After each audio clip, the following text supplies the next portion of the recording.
Good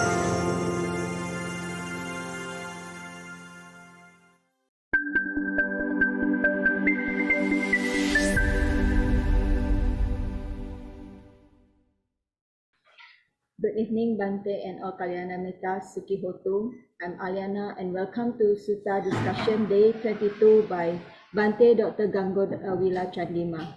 Tonight's topic is Metta Sutta, which is the third sutta from the total of 10 suttas that have been chosen by Bhante Chandima for this sutta discussion.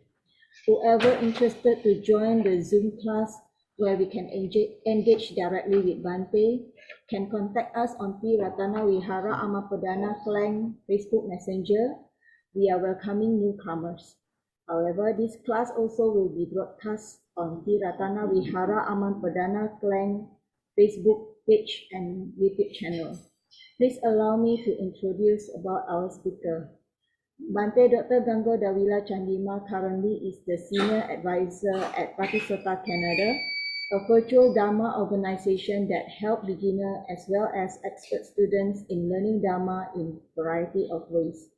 Many people are interested in Dhamma Pariyesana, Ti-Ratana's most acclaimed interview series, which Bhante conducts on a regular basis. You can check on Ti-Ratana with the link www.ti-ratana.blogspot.com.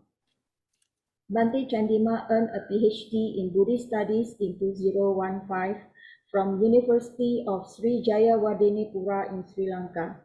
From 2012 to 2015, Bhante served as Theravada Buddhist chaplain at the University of British Columbia, Vancouver, Canada.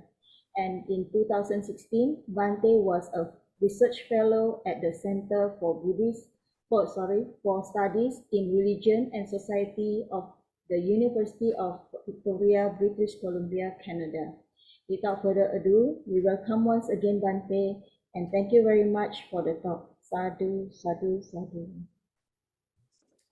Good evening, Aliana, everybody. Lynn. Welcome back to the 22nd Sutta discussion. And we have Aliana, Sita, Vinita, we have Kim. Oh, Brutus, you back after some time. And Sadhu is Bella. Bella is coming after Vipassana meditation, I guess. She's been spending 2 weeks, I guess, in somewhere in Thailand. Lim, technical coordinator, Shirley and Rohini. I think a couple of you might be joining as we, conduct the discussion. So, for those of you who could not join last Friday, you could, I mean, if you really follow the sessions, I mean, you can definitely follow on YouTube.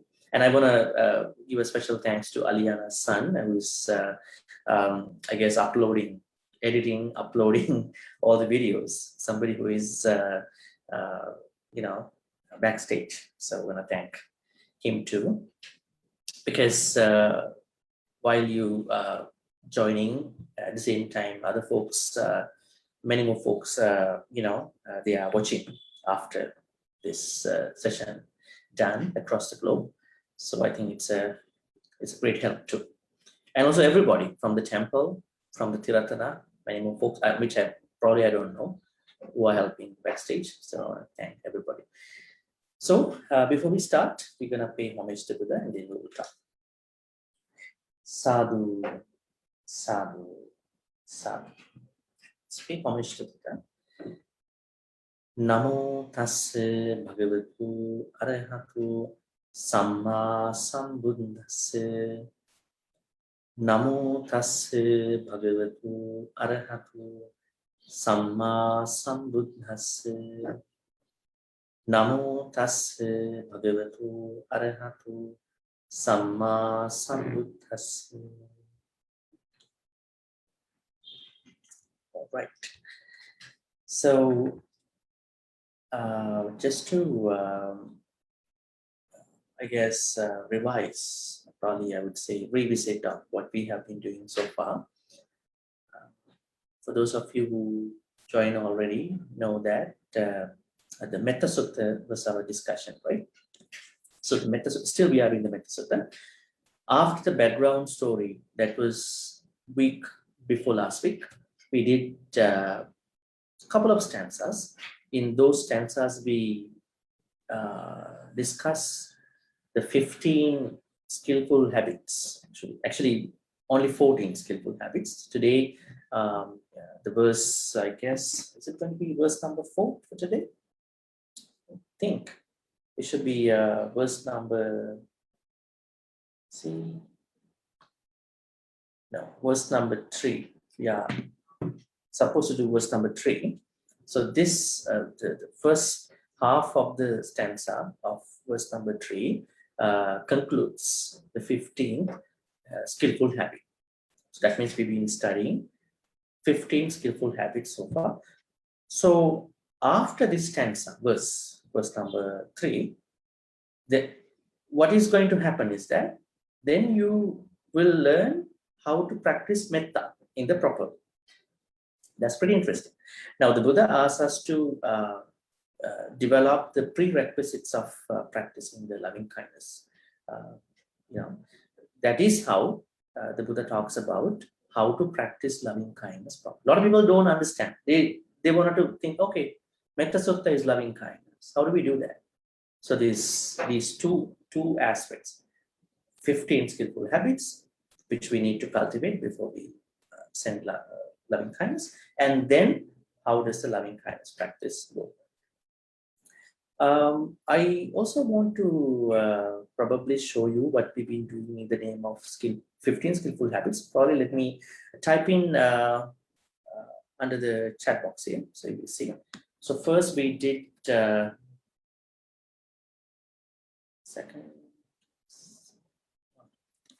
Sakko. This is the first skillful habit we studied. That was under verse number 1. And then we studied Uju, the skillful habit 2.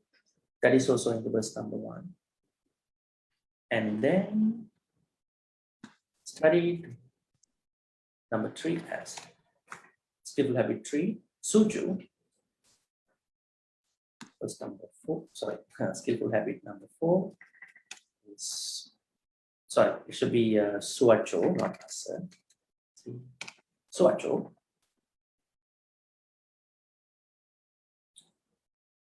I guess the Zoom does not have a feature to remove what you say. Nah? Just ignore that. Number 4 is Suacho, skillful habit. Number 5 is Mudu. Number 6 means skillful habit. Number 6 is Anatimani. Number 7 is Santusako. Number 8 is Subaru. Number 9 is, what is number 9? Can anybody guess?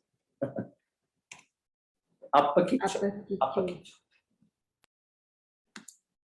Number 10. Skillful habit number 10. Guess what it is? Sanlahuko.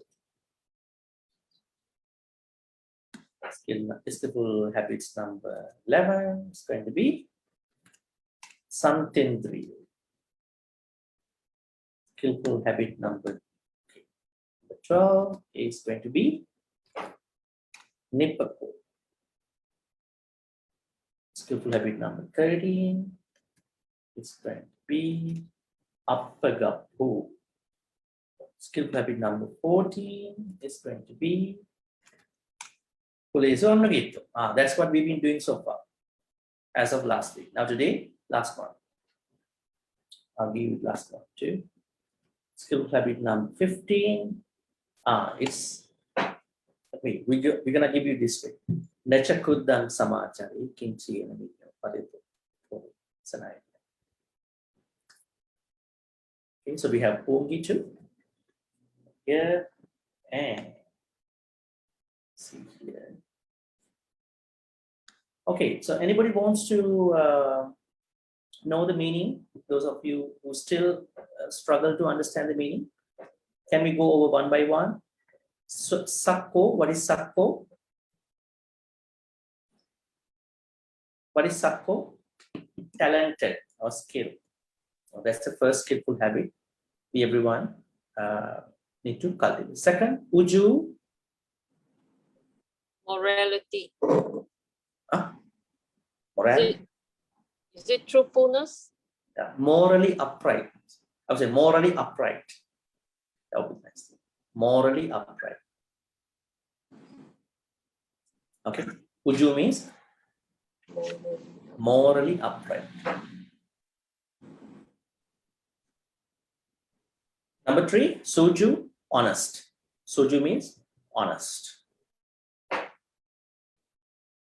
Number 4, take the Suacho, the second one. Number 4, Suacho. Suacho means Easy to advise. easy to advise. I would say on the other side, now easy to advise from the other person's aspect, but from that person's aspect, open to advice, open to guidance. Right? There are people, don't tell me what to do. I know what to do. Don't tell me. So this opposite idea, right? So these people, they are very willing to learn. Don't tell me, I know what to do. You're not the right person to tell me. Well, you often hear it, towards society. Number 5, Mudu. Soft, being soft. Yeah, Being soft. Flexibility. Soft or flexible. Flexible also is a very good way of understanding. Anatimani, number 6. Not to be proud. Humble. Not Yeah. to be. Yeah, not to be proud means humble, right? Okay. So humble, being humble. And then Santusako, 7. Content, content. Then number 8, Subharo. Subharo. Not to burden others. Subharo means Not to burden others. not to be a burden on to others. Or you can say Subharo means easily supportable. I'm not a too much complicated person. You should be able to say it. I can eat whatever the thing. I have no, unless you have a sickness. There are people who have lots of complaints. Today I can't eat bread. I want to eat this one. I want to eat roti chana. I mean, you are struggling, between stuff. You are able to eat whatever the thing. You are not going to be a burden. Of course, if you want to buy, you can buy. Go ahead. But if you going to make a burden to others, it's going to be a problem. Then, number 9, Appakicho. Not being too busy. Huh? Not too busy. Yeah, not too busy. We can be busy. Sometimes it's good to be busy. Yeah? So you feel that something is happening, right? But not too busy. But how do we know? Do we have a machine to know that? How to know how much are we busy around? How do we know? It is a very individualistic thing, right? So that you decide how you're going to balance out. And then number 10, Sallahuka Buddhi. How do we pronounce that, folks? No, that's the wrong way. Sallahuka Buddhi. Repeat after me. Sallahu. So then you're gonna start from Sal is 1, Lahuka Buddhi. How to pronounce it? Sallahuka. Allahukawuti. Lahuka Buddhi. Not some people. Some pronounce other ways. Number 11. Yeah, Sallahuka Buddhi. So Lahuka has to start. L has to start. Sal. Lahuka. Sal, Lahuka. Then Santindriyo, that's number 11. Santindriyo means calm in senses. Calm in senses, our senses. Our seeing, hearing, smelling, tasting, touching, I would say our piece of eyes, our piece of ears, our nose, tongue, body, mind. There should be a calmness, right? When you talk to people who are very calm, you also feel calm. You talk to very busy-minded people, like very violent, very complaining people, you also get like that, you know. That's why you have to always be in touch with calm people. But if you are too tired of calm people, go for it. Then you feel oh, this is too much for me. Right? But it's always nice to be with calm people, feel the calmness, right? Such a very interesting mood to us.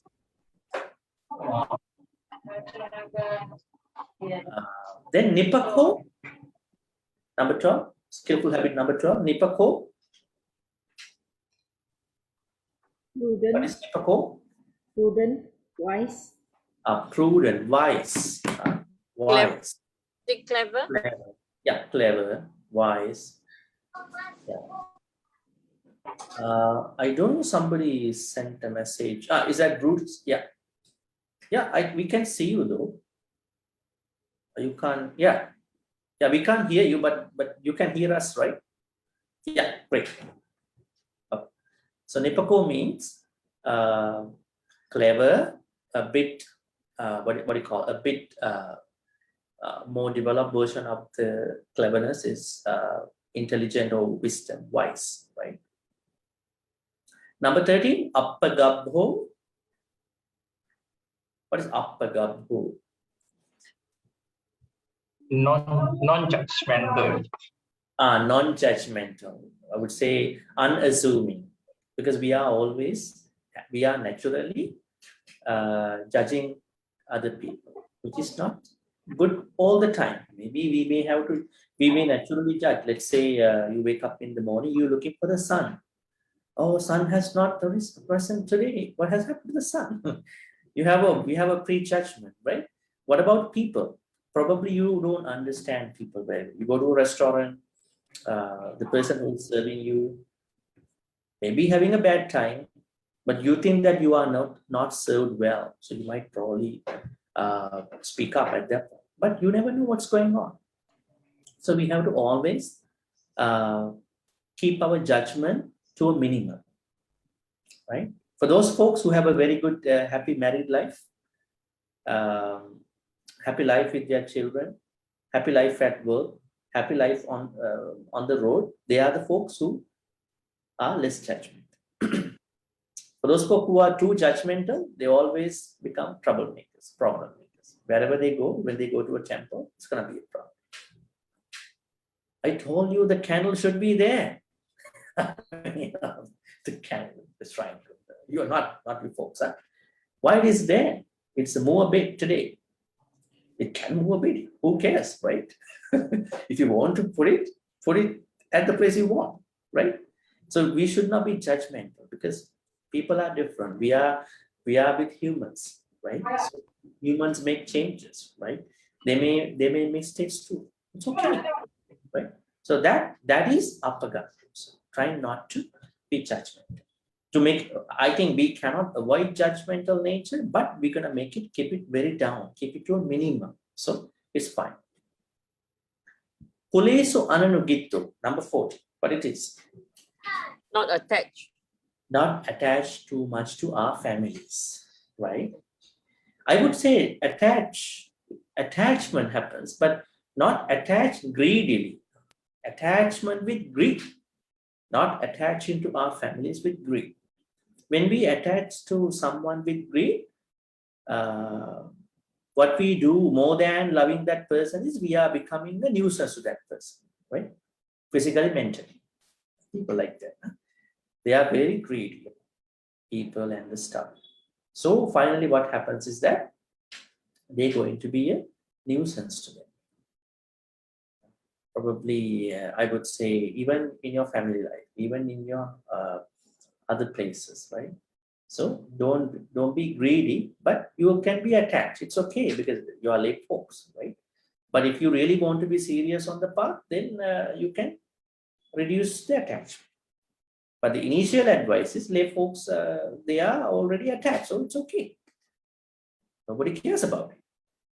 But unless if you take it to the greed, it should be okay, because you do your responsibilities to your parents and your spouse, your children, right? That's okay. That's a very good life. Even Visakha did that. Visakha became a Sotapanna and then married to a person. And when one of her granddaughters died, she was crying a lot. Sotapanna. One of her granddaughters died. She was crying a lot. She felt the separation. So what about us? Huh? What about us? If a Sotapanna is to cry out in such a very, a big voice, what about other folks? It should be fine. That's why when I see folks who are crying out, when they are in a separation mood, we are not going to talk about Dhamma at them. Let him cry. Let her cry. That's a releasement actually. Yeah. But slowly, gradually, she only will understand. Right? Now, when the incident, like what happened to Kisa Gautami. When Kisa Gautami's son passed away, Kisa Gautami asked help from many people. Can you cure my son? Actually, he passed away already. Then she brought the son to the dead body of the son. She thinks she's crazy. She thinks he's still living. She said to the Buddha, can you please cure my son? You know what the Buddha said? The Buddha said, you know what? Everybody has to die. Now this is anicca. He is dead. You have to understand anicca. The Buddha said, yes, I'm going to cure him. Don't worry. But on one condition. On one condition. What is it? I can do anything. Said, okay. Can you find me some mustard from a house where nobody passed away? Nobody had passed away. She said, yes, I'm going to find that for my son. Buddha never talk about anicca, marana, whatever, those philosophical stuff. He talked about those things to intellectual people, like highly intellectual, but for normal folks, no. Then what happened was that she said, okay, I'm going to be back soon. So she carried the dead son. She thinks that he's still living and knocked many doors asking, can you give me some mustard? Yeah. But then she's asking, has somebody passed away in this house before? Yeah, many people. Our grandfather, our grandmom, great-great-grandfather. Oh, then I don't need. Can you please take it back? So she went to many houses, many houses. Then she understood this is a normal phenomenon that happens to everyone. So Buddha wanted her to understand by herself what's going on. The death is a normal thing to everyone. Not like saying, death is, unavoidable. It happened to him. She would have not been able to understand. So the idea here is, Dhamma folks, the Dhamma concepts appear to everybody of us differently, especially to majority of us who want to understand Dhamma from a very putujjana, unenlightened perspective. We need to understand it in that way. Now here, regarding number 14, skillful habit number 14, what is supposed to understand is, kulesu ananugittu, people attached to their families. That's not a revolutionary finding in the 21st century. People are so attached to other family members ever since. But the Buddha said, if you want to practice skillful habits, then do not attach to them greedily. That's number 14. Number 15. Okay, we'll find it out now with the stanza. So who is going to recite the stanza today? The stanza number, I guess, number 3. Yeah. Who would like to open up? Yes.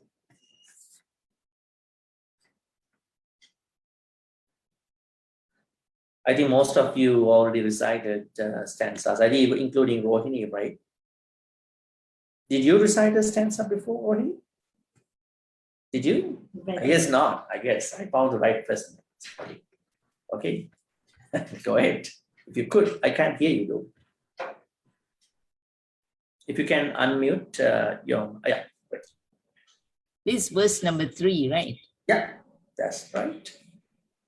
Nachakudam samachari kinchi ena vinu pari upavadeyum sukino wa kemino hontu sabbe satta bhavantu suki tata. Oh, yeah, tatta. Tatta. Tattva means Sanskrit. Tatta. Tattva. Great, thank you. Nacha kuddang samachare kinchiyena vinyu pare upavadeya sukhino va kemino hontu sabbe satta bhavantu sukhitata. So let's see how do we have to take the skillful habit number 15. So the skillful habit number 15 means the first two lines. Nacha kuddang samachare kinchiyena vinyu paripodya. So we have to find out the meanings here. Now, na means no. I would say here he would not. Kuddang, what is kuddang? Commit. Huh? Kuddang? See the translation to kuddang means a slight, a small. Samachare kinchi kuddang, na kinchi kuddang samachare. So the person who wants to become a better person, or who wants to attain nibbana ultimately, does not do even a small, even a slight wrong thing. That means slight unwholesome thing. Now, a lot of people are confused about what is the slight wrong thing. Then you think that I want to be a perfectionist person, right? When you are with some perfectionist people, sometimes you have to struggle, right? Sometimes. There are some people who are too clean. You have to deal with a person who is too clean, then you have to be too clean too, right? There's some dirt, in the corner of the room. You have to do it. But other folks don't mind, just a little dirt over there. Who cares, right? But you are supposed to care for that too, right? So when you do anything over and over, too much, that can be a burden to us. That's why we have to find out, balance out our path. But here, it is not that perfectionist thinking. What we understand here is slight unwholesome thing. What kind of an unwholesome thing that can be meant here? Any unwholesome act that we can do by by speech, by action, by thoughts, or by the mind. May I ask somebody of you to name what they are, those 10 unskillful activities in Buddhism? The Buddha, this is a fundamental teaching. May I ask somebody? Probably I can ask first, what are the 3 unwholesome acts that you may do by your body? We already discussed that a couple months ago. Not a new teaching. Homework, maybe revision.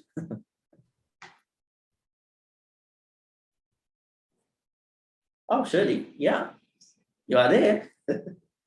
Killing. That is, yeah, great. That's a start, good start. So we will talk about in a positive way. A lot of people think, okay, don't kill, don't steal, don't misbehave. Why do we talk about protect? Okay, take care of beings, stuff, behave well, good stuff. But the way how it was given in kind of a negative way, not to kill. Somebody might ask, I'm not gonna kill, but not to kill. Okay, not to kill, not to. Shirley, what's the second name? Steal. Yeah, not to take what's not given. Not to take what's not given. Steal, the bigger word, and not to misbehave. Not yet. Not to lie is not yet, Shirley. It's under the speech. It's still talking about the body. So not to kill, not to take what's not given, and not to misbehave. That means you take care of everyone's life, you take care of everyone's stuff, you take care of the moment, you take care of your character very well. Wherever you go, you are behaving very well. You are not misbehaving, right? Let's move on to the speech then. Okay. So then I will tell you the number. There are 4. So what are the 4, I would say, unwholesome acts? In this case, could be unwholesome too. What are they? Not telling lies. Aliana? Not telling lies. Not lying. Gossiping. Not gossiping. Gossiping also, not gossiping is also one. If you go in order, so not lying, and then because there is a weight, like the weight develops as you go, weight. No slandering. Not slandering, not in simple words, not talking behind the back. What is not talking behind? But you say, you are the best person, you are so beautiful. In the backstage, you're gonna say, such a bad, worst person I'm meeting today, right? So you're not doing the double standard stuff. You are pretty straight. You are keeping your standards. The Buddha said that's very important. Integrity. So not talking behind the back. That means not slandering. And then not. Do people swear in the world? Not even in the world, in the places where we know too sometimes, right? People swear. Not use talking in a harsh harsh word. word. Now the harsh, this idea of harsh, is it changed depending on the place, country, culture? Harshness? Is it? The sort of harsh words that you use in a different country and another country can be different, right? So that means they are culturally sensitive.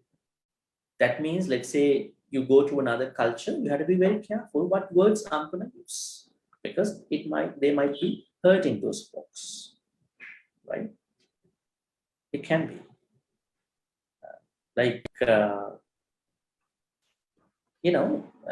that's why people beforehand they ask the names very well, right? How to pronounce words, so on and so forth, and all that, and also how to what kind of a topic I'm going to talk today, and then the contents, they're going to make sure that everything is okay. So harsh word, not using harsh words, depend on where you live, in which culture you are now talking, and the place and the sort of people do it. So we have to be very careful. Sensitivity can arise from many places. Recently in the US, in Florida, I saw a news that the students can record the professor's lectures without getting his consent. The reason is that some of the scholars, they use pejorative, I would say, racial words in their lectures, claiming that this is my freedom of speech, right? So now that means everybody has to be careful when they talk. Everything, because now everything is being recorded, right?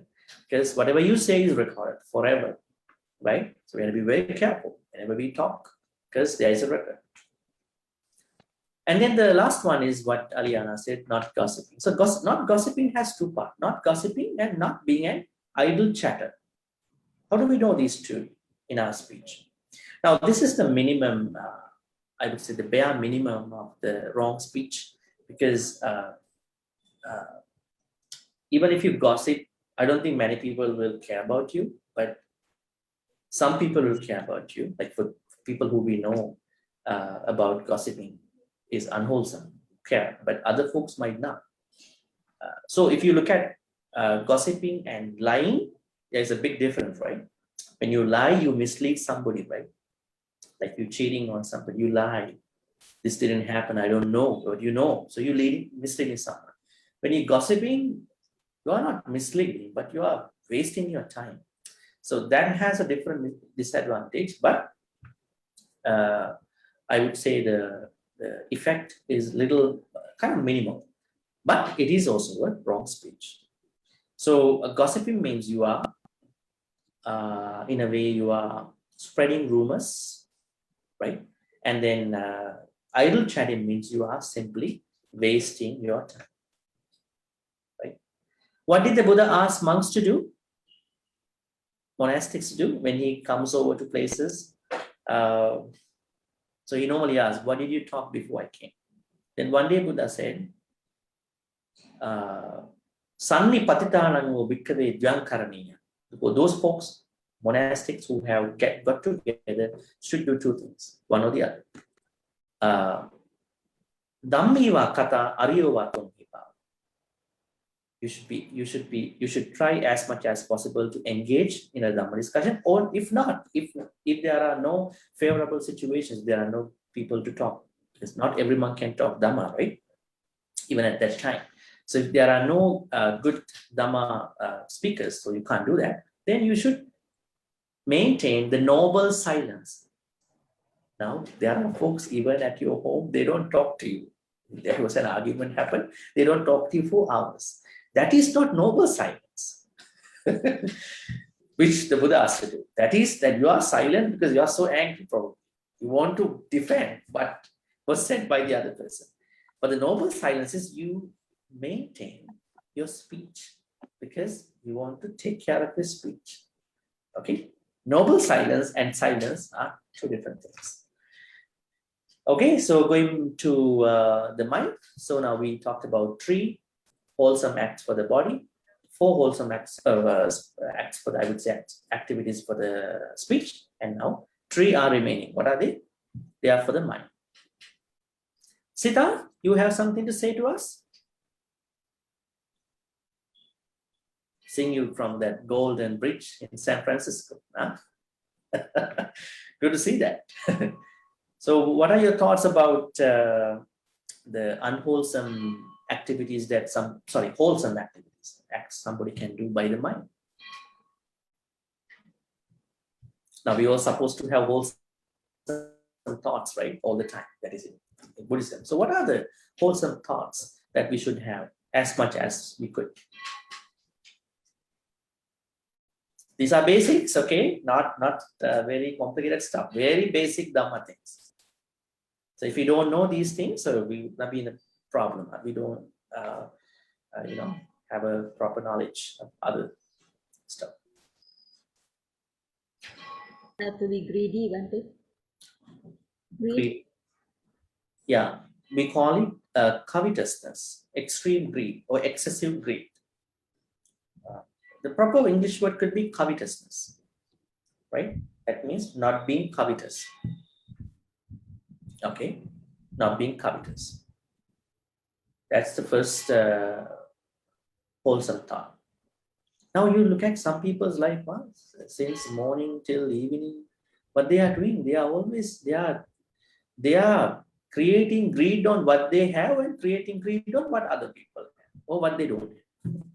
This is what they've been doing the whole day from 5 a.m. to 10 p.m.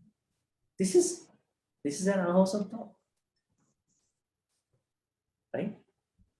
That is why in Buddhism it is said, abhijja is the covetousness that you have for you, for your stuff. Visamalobha is the covetousness you have for the other folks' stuff. There are people who are greedy about what other people have. They have no connection to that, but they simply look at it. What a nice family is that, huh? It's a good family, good children, good place. So they are trying to create greed for what other folks have. That is called Visamalobha in Pali. And then on top of that, they have this thing too, excessively. I have this thing, I have earned this with so much efforts, with a lot of hard works. So you are creating a lot of unnecessary greed for what you have already. Abhijja, Visamalobha. So none of the thoughts about greed at that point is encouraged. So we should always have insight about what we have. We have it, but we should be able to give it to other folks when we don't need. And for other folks' stuff, we are going to be happy with them. That is the wholesome thought.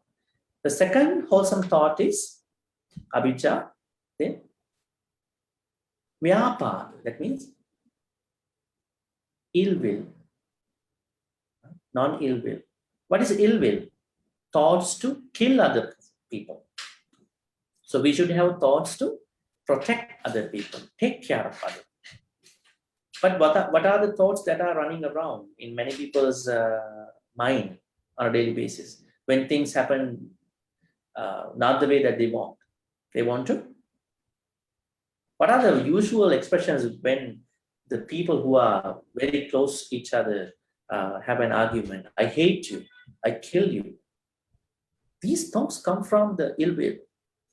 Probably they don't expect that way, but the thoughts, if thoughts are real, probably they are triggering points. They are not hating. They love each other, but they say, I hate you, I kill you. But these thoughts can come out. But if they are real, they are thoughts of what you call ill will, unwholesome thoughts. The Buddha said, having a thought of ill will is worse than killing somebody. Why is it? There are many people who don't kill other folks, but there are people who kill others. So, even if you kill somebody by your mind, that is also a killing, because Buddha says in Buddhism, kusala, akusala, everything happens not just from the body, through the mind in the first place. Okay, so we have to be very careful whenever a disturbing thought comes to you because things happen in a way that you didn't expect. Try to ignore it. Try to probably accept it, but don't develop it. That's the second. Third thought, wholesome thought of sammaditi, because time is going fast, so I just help you. Sammaditi. That means having right way. Okay, I tell you a very interesting point to connect this Dhamma teaching here. A lot of people say, although I practice mindfulness meditation, but still I am getting angry. How many of you agree with that? Regardless of I've been practicing mindfulness, meditation for long, every day, but still I get angry. I don't know what to do, but then after some time, I'm getting normal. Is this normal to all of you? Maybe not normal to some of you, because probably you are good meditators. I don't know. But probably this is the general experience. Why is it? Why is it? Restlessness, Bhante. Yeah, restlessness is always a problem to all of us. So mind is like a monkey mind. Monkey mind. Yeah, it's a monkey mind. But that is not the key point. The key point here is that a lot of people think they need mindfulness only for the certain situations in their life, assuming implied situations. I make it. I have a bad temper, so let's say somebody think I have a bad. I'm always,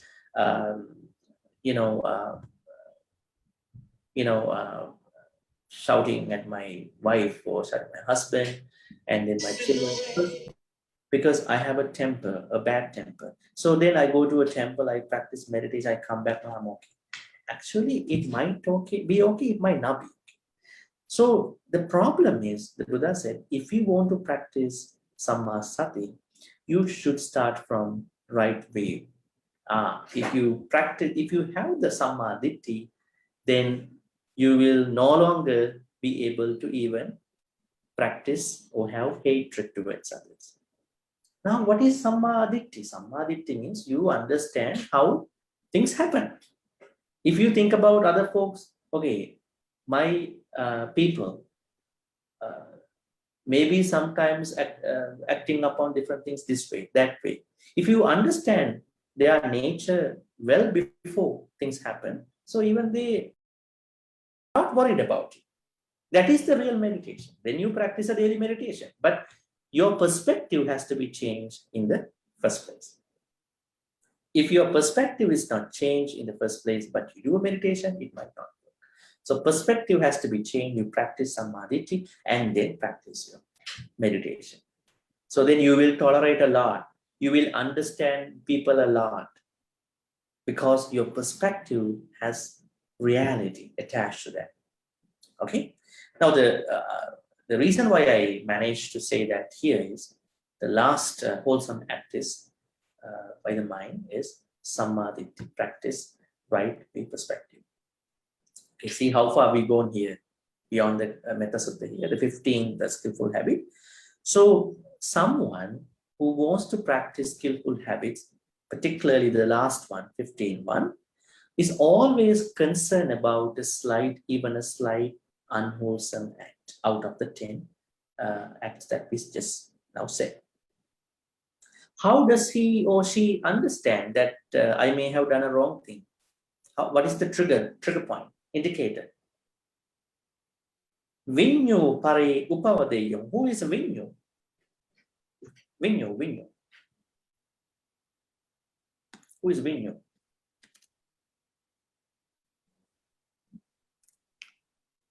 Vinyu means Kalyana Mittas. I would say wise beings. So when wise beings, give their opinion about what may have happened, that means I was not supposed to do that particular unwholesome act. So you are particularly concerned about what the wise individuals say about your character, your behavior. Okay, so that's the 15th one. That means you will never do even a slight unwholesome act that is despised, criticized by the wise Kalyana Mittas. Okay. Yeah, so that's the end of the 15 skillful habits. Now we are moving on to the next aspect. Any questions so far, some folks?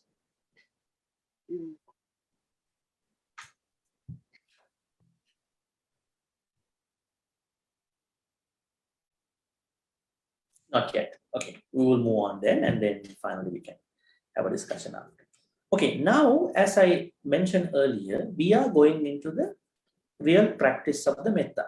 I think you all are very interested to know how this works in the real sense. Adding on to that, the stanza get finished in this way. Sukhinova kemino hontu sabbe satta bhavantu sukhitatta.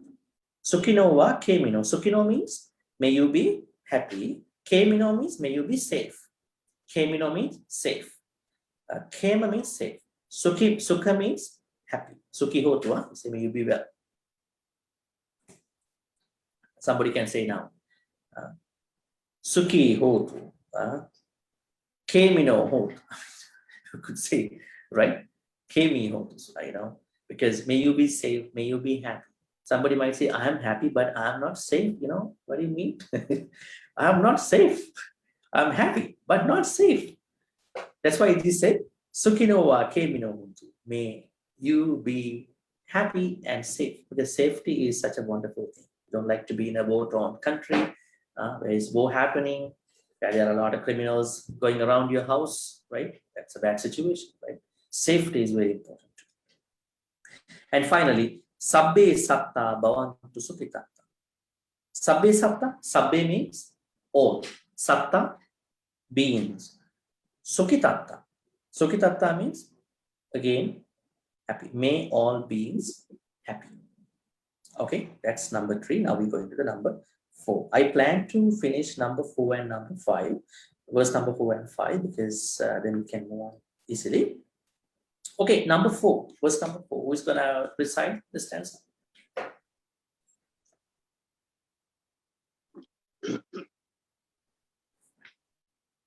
Yeah. Who would like to recite stanza verse number 4? You want me to name somebody? That. Yeah, me. I think you all already recited, so I don't want to name anybody. So who would like to recite?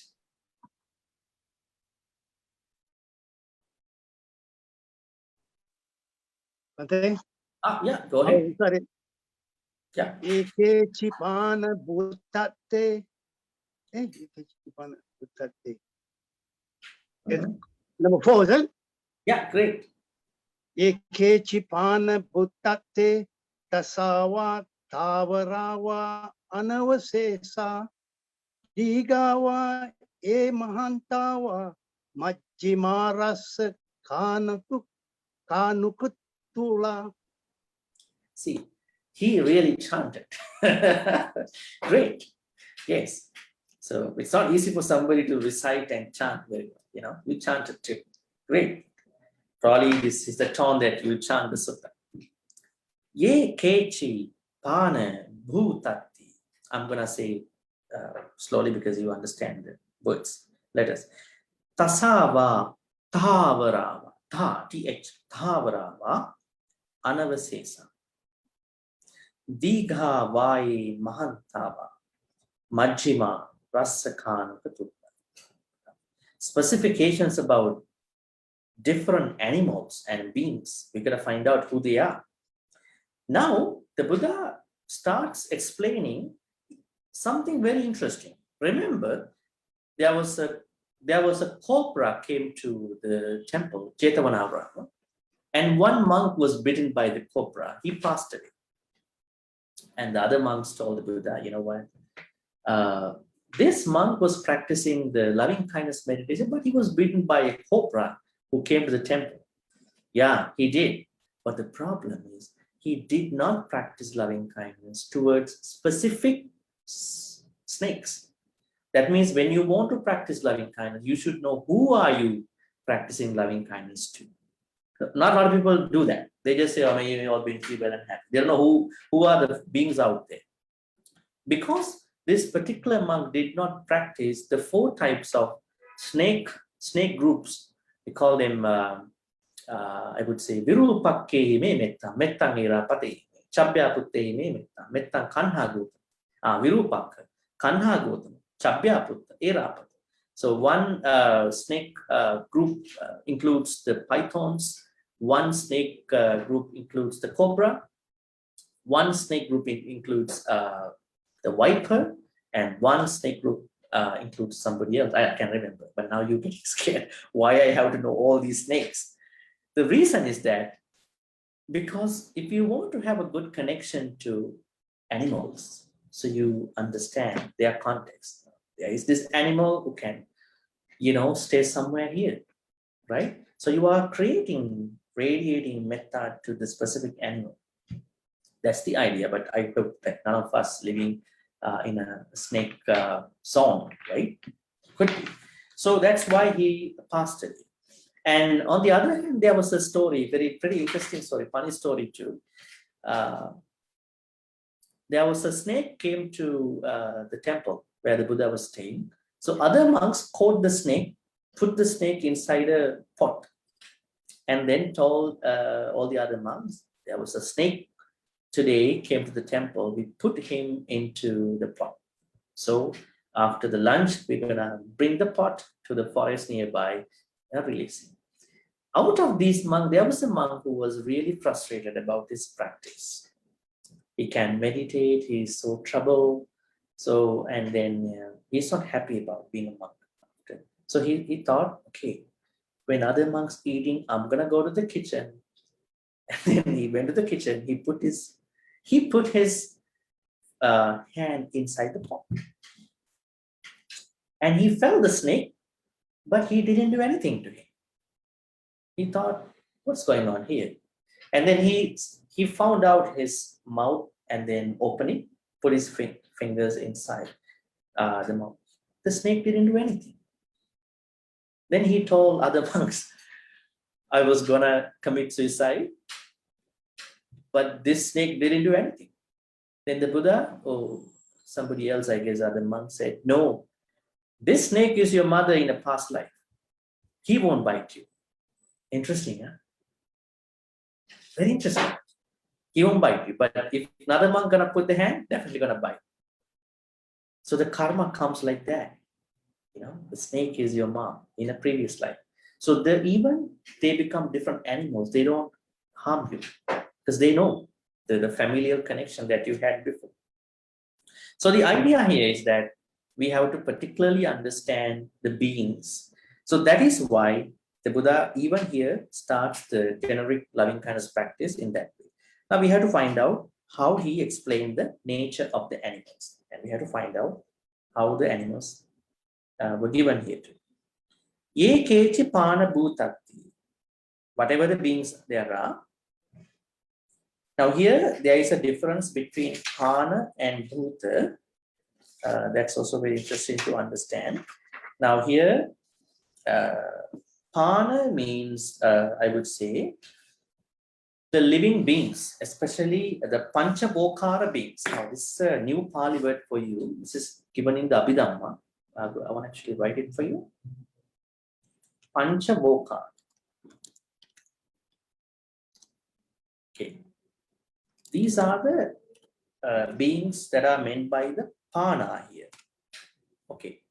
What is Panchavokara? Anybody who can guess about it? To study Dhamma a little bit deeper. In Abhidhamma, it is said that there are 3 types of beings in this system.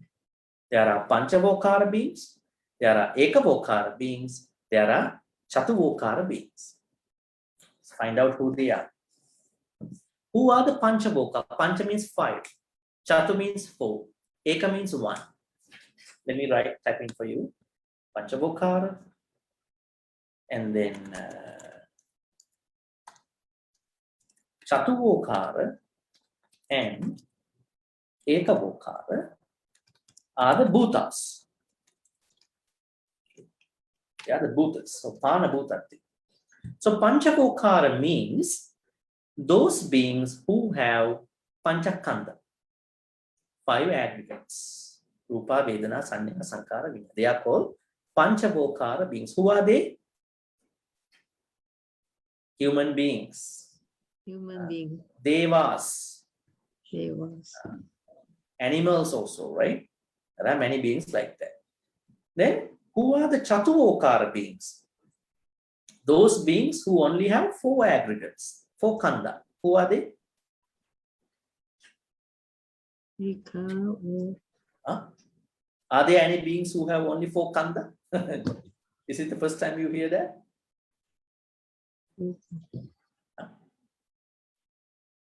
Now, human beings and other folks, we have Rupa, Vedana, Sanya, Sankara, Vinyana. That means we have form, then Vedana means feelings, we have Sanya perception, Sankara means karmic formations, and then Vinyana means the mind. So, consciousness. So, we have 5. So, Panchavokara. Now, there are other type of beings in the universe who have only 4 khandas. Who are they?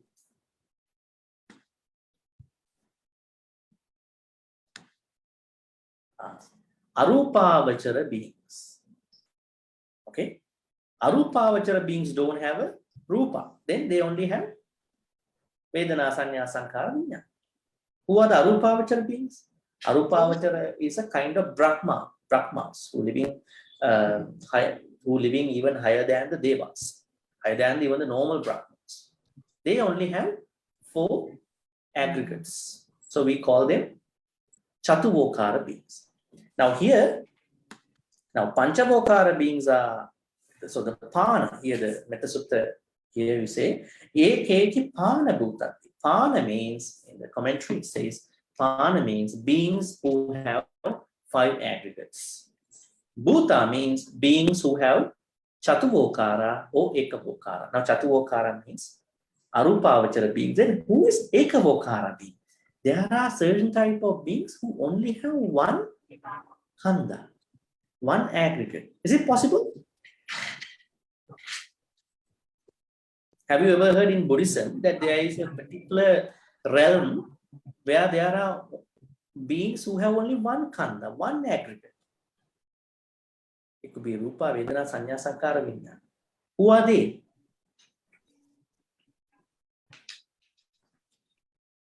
Who are they? Interesting to understand. Learn to. So there is one Brahma world in the Rupavachara realm called Asanya Satta. Asanya Satta. I would type in the loose letters. You have to find out on the internet. Here, Asanya Satta. So this is one of the Brahma worlds, material Brahma worlds, where the beings who are living there have no mind. No mind. Actually, we could say no perception, sanya, because they are reborn there by practicing that mind is the problem. Thinking thus. They are practicing their jhanas here by thinking the main problem to our life is our mind. It's true in a way. So then they are born in this particular place with only rupa, with only the form, no mind. But one day they come to understand mind exists, so they are expired from that place. So this particular realm is called Ekavokara place. Now what you have to understand is Bhuta here means Chatuvokara beings who have 4 aggregates and beings who have 1 aggregate. Okay? Anabhuta. Whatever the beings there are in the Panchavokara realms or Chatuvokara realms or Ekavokara realms, whatever the beings, who are they? Tasava. Tasava means weak beings. Who are the Tasava? Who are the weak beings, Dhamma folks? How do we understand the definition of weak beings? Weak animals are most likely to be eaten alive or to be killed by some tougher animals. This happens. Who are beyond the food chain. For example, now in this modern sciences, they talk about some invisible tiny creatures, surface of the ocean. Humans can see them, but the predators can see them. They're gonna eat. The small, I would say weak animals, right? Weak animals. So we have to then understand, we have to start our practice from the weak animals. And then Tavarava. Tavarava means strong animals. Who are the strong animals? Strong beings? Some folks? Elephant, Elephant is a strong animal. Who are the others? tiger, lion, Lion. Others? Never think about strong animals. You don't meet them. Whale. Whales. These are strong animals. Even stronger beings too, right? There could be stronger beings too, humans too. Then Digha. Digha means long. Those who have a long body. When you say long body, it could be the length of the, what do you call the body? It could be the length of the, what do you call the number of the legs, right? What is a being? What is an animal who has a lot of legs? centipede, Millipedes. millipede and centipedes. Millipedes. Start from the millipede. Millipede is supposed to have, they found out recently, a couple of years back, a millipede who has around 1,300 legs, 1,300 legs. Interesting. But people say centipede should have 100 legs, but normally they have around 300, at least 300 legs. So we're going to look at, a list of beings. Is there any animal who has 1 leg? Think about it. Have I seen an animal who has only 1 leg? No, there are no animals who have 1 leg. 2 legs animals, people, birds, bats, humans, 2 legs. Are there any animals who have 3 legs?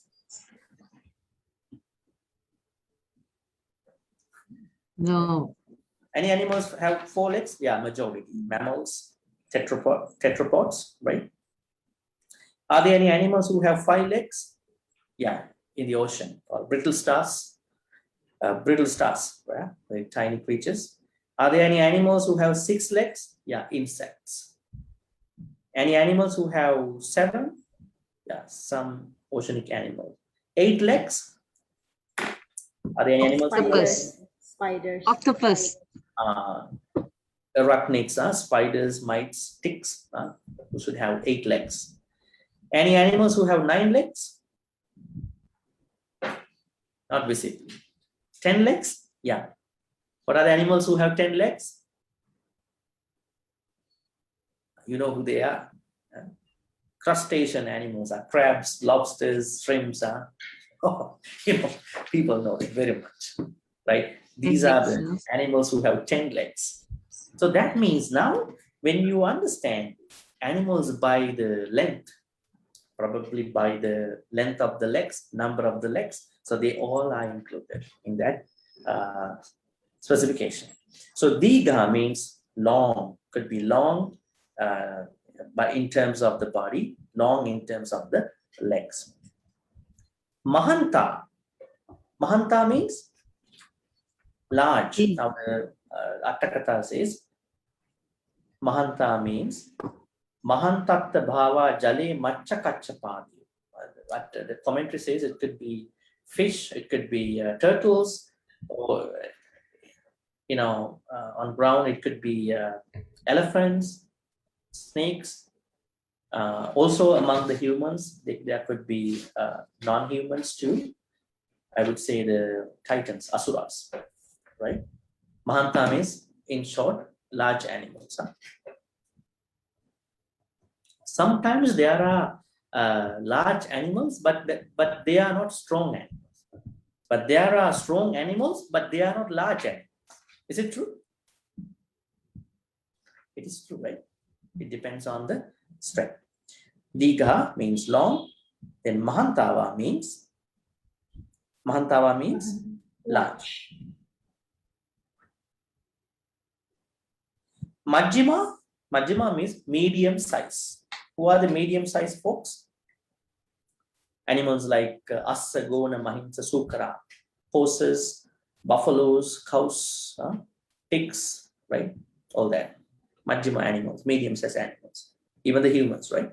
Then we have two other specifications. Rasa,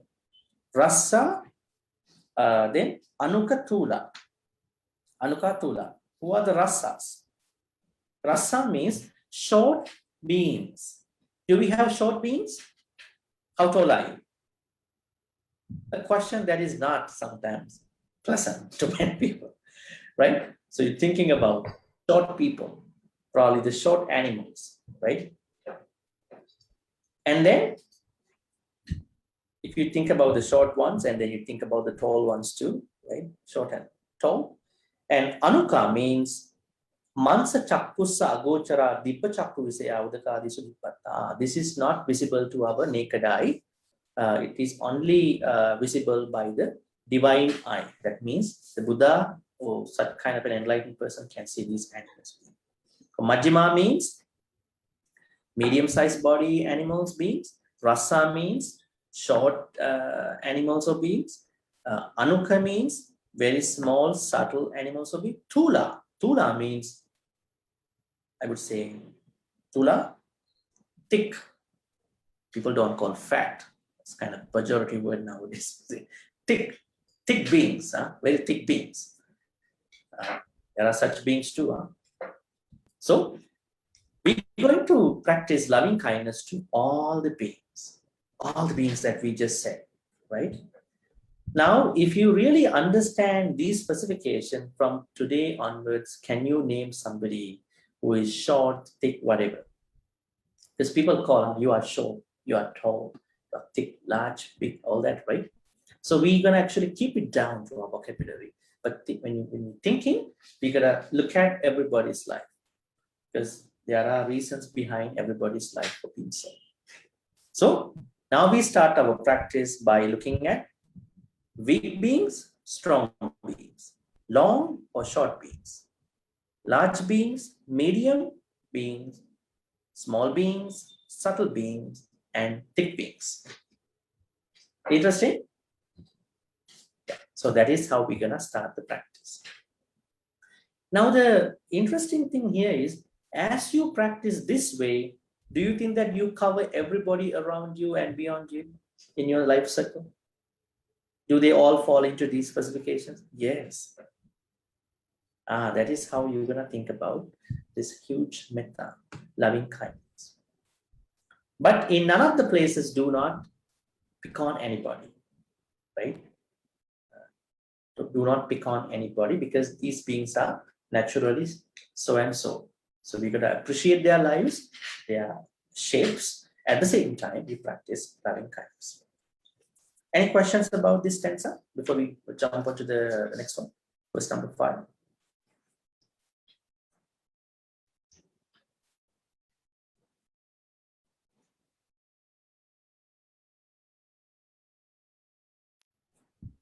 Bhante, Yeah. Are these being all in, not just animal and human being? Is it included the Deva, Devis, and Yeah. Metta? Deva, Brahma, everybody. But for the sake of your reference, I only mentioned the animals and the humans. They are the ones who you know, because you haven't seen Deva, Brahma. That is why I started with the Pana Bhuta classification. Pana is the Panchavokara beings who have 5 aggregates. Bhuta means Chatuvokara, Ekavokara. So that means Panchavokara beings include all the animals, humans or animals, and Deva also. Chatuvokara is a specific 4 types of Arupavachara beings. And then the Ekavokara beings include the particular, very special one Brahma world in the Rupavachara realm called Asanya Satta. Beings who don't have a mind but survive there. Interesting, huh? They always think that our mind is the problem to our life. It is, in a way. Yeah, so then it is exclusive to everybody, every being. Bhante, can I ask about Ekavokara? You say there's only one aggregate. What is the one aggregate? You say no mind. No mind is an aggregate. Mind is an aggregate, isn't it? Very But interesting what is Very- the one aggregate that I'm curious to know? Yeah, very interesting question.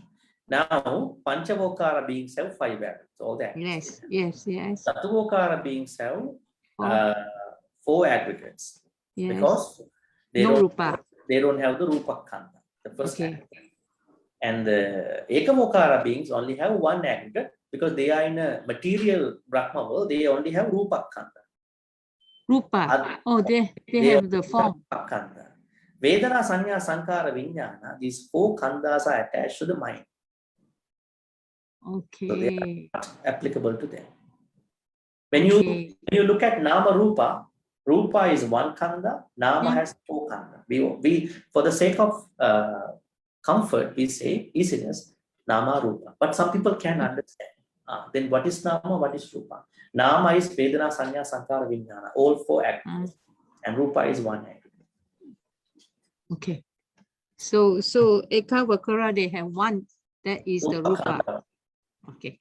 Thank you. Thank you, Bhante. Okay, so let's move on to the next stanza and then we can have some questions if arise at that point. Okay, who's gonna recite the stanza?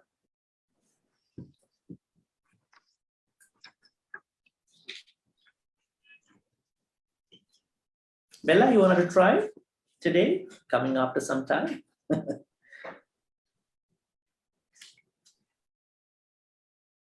Yeah, it's gonna be verse number, I guess, 5.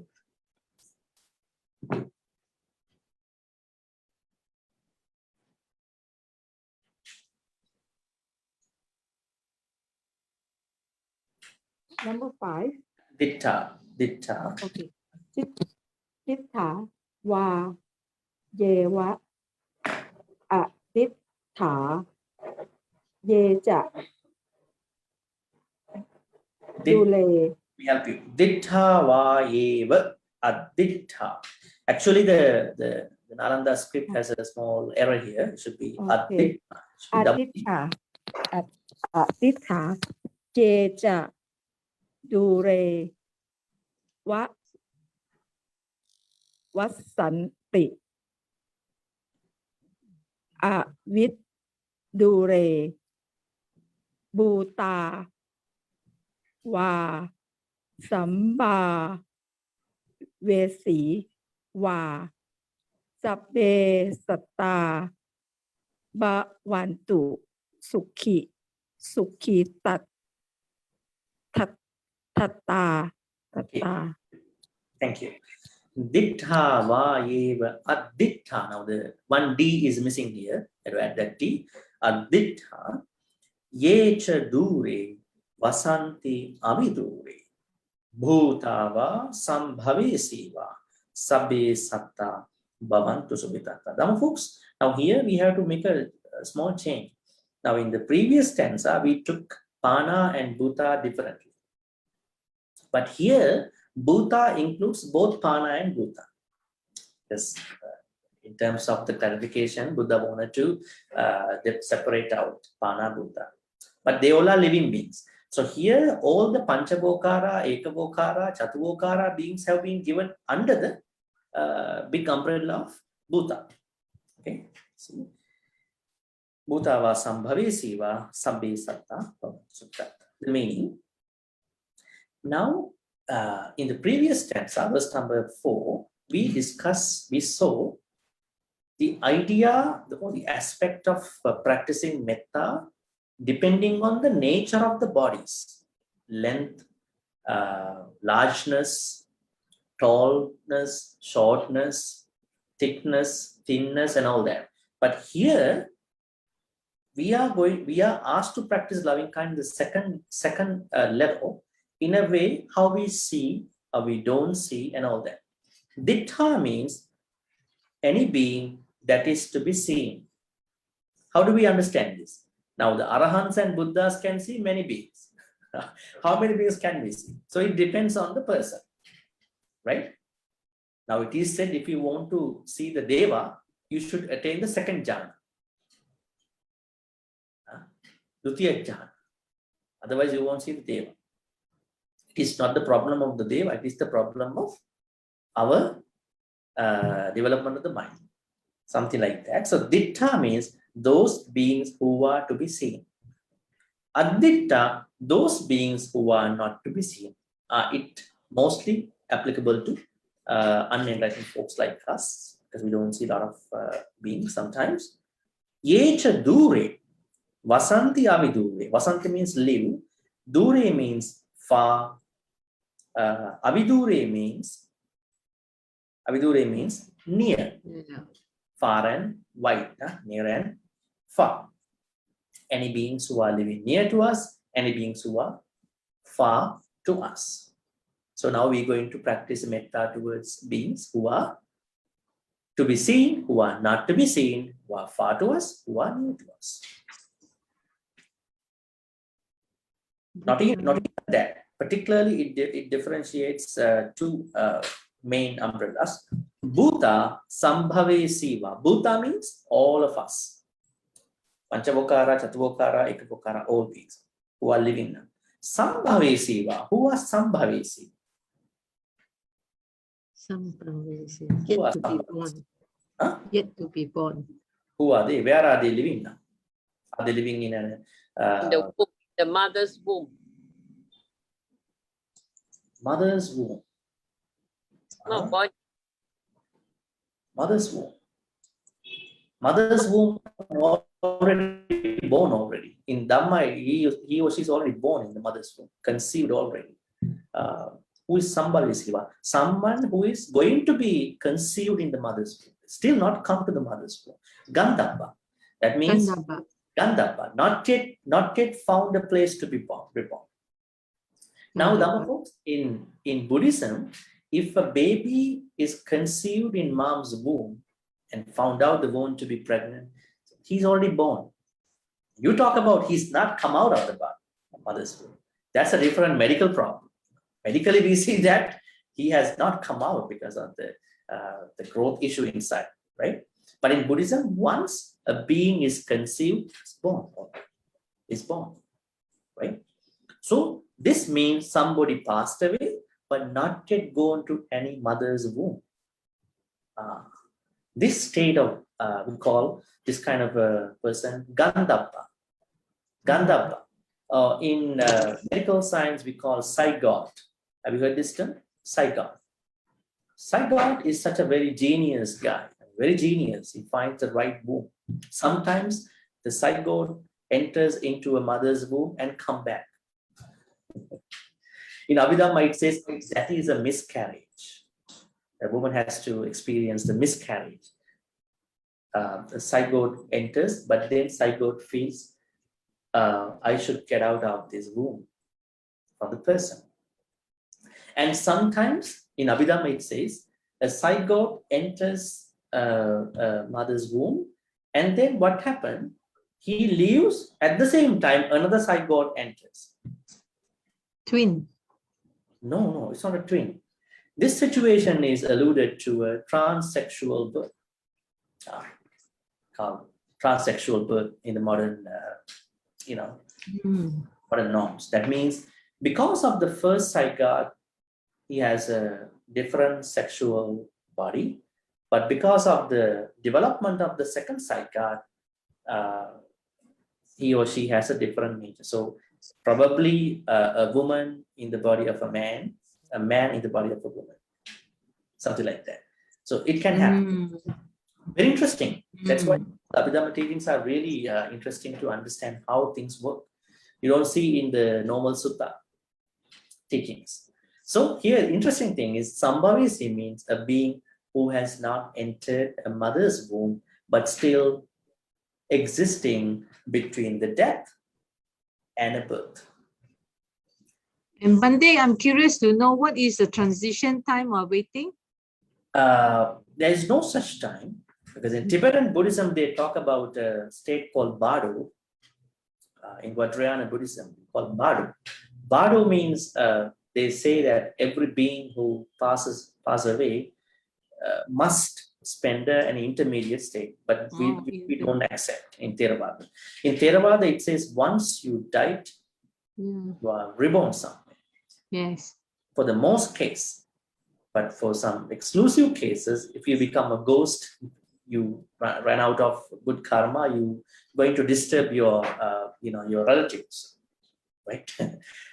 Which you do sometimes, some ceremonies, you think that the ghosts come back to the house, right? But here we understand in Theravada Buddhism, once you die, the moment you die, you are reborn. There's no intermediate interval. Okay. But for some cases, they say, okay, now here, how do we take this incident? Now, Theravada Buddhism, if Theravada Buddhism says there's no intermediate state, if they are reborn instantaneously, so how do we look at Sambhavisi individuals here? Sambhavisi individual has to be understood in a way. For example, you pass away now, the next moment you are reborn, but still, depending on the lapse of the time, you exist somewhere. I think I normally explain this from a Grand Prix race. Say the cars are running very fast. If you go to a Grand Prix race, right? But if you take a picture of a car which is run by one of the competitors, you see the car is in the picture, right? Now, if you go to this car, what you call the Grand Prix, you take a picture of a car that is driven by somebody. The car is in the picture. That means car is somewhere in the time. The problem is the way how we measure the time. In our way of measuring the time, we say, no, car went fast. You can't see the time. No time. It went very fast. But if you take a picture, if you divide your time, probably a nanosecond, on a nanosecond, the car was somewhere here in the time. In that phenomenon, if you apply that phenomenon to a zygote, Gandhabba, even though Gandhabba is born a split second, but Gandhabba is somewhere in the time. That is why Sambhavisi is a normal phenomenon to all of us.